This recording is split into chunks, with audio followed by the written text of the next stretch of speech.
Good morning বন্ধুরা, তোমরা সবাই কেমন আছো? আশা করছি ভালো আছো। এখন সোনা বাবা মোটামুটি আছে। আর সকালবেলা দিয়ে গেছিলো চা। ছোটো ছোটো টি ব্যাগ দিয়ে যায়, ওখান থেকে আমরা চাটা বানিয়ে নিই নিজেরা, গরম জলও দিয়ে যায়। আর সোনা বাবাকে নিয়ে চলে গেছিলাম এক্সে। আর এই দেখো, এটা কিউটি বেবি সোনা বাবা। ওকে বলে মা এটা বোনু না ভাই, ভাইয়ের মতো দেখতে। আর এই দেখো, আমি একটু সাততলায় দরকার ছিল বলে সাততলায় গিয়েছিলাম।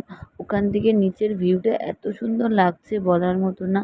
আর এখানে সোনা বাবাকে চেক আপ করছে, যেসব স্টুডেন্টরা এখন মানে ডাক্তারি হওয়ার জন্য পড়াশোনা করছে, ওর ব্যাপারে সব কিছু জানছে, এইগুলো চেক আপ করছে। আর এখানে দেখো সোনা বাবা আমার হাতটাকে একটা আঁচিল ছিল, পিঠে একটা আঁচিল ছিল, খুঁটে তুলে নিয়ে কী করছে। তারপর সমানে আমি বারণ করছি যে লাগছে সর, ও কিছুতেই ছাড়ছে না। আর রক্তগুলোকে তুলো দিয়ে মুছছে আর তার সাথে ওষুধ লাগিয়ে দিচ্ছে। আর এখানে দেখো, এই বাচ্চাটা 1.5 বছর বয়স, কিন্তু ঠিকমতো হাঁটতে পারে না, মানে এতটাই রোগা ও।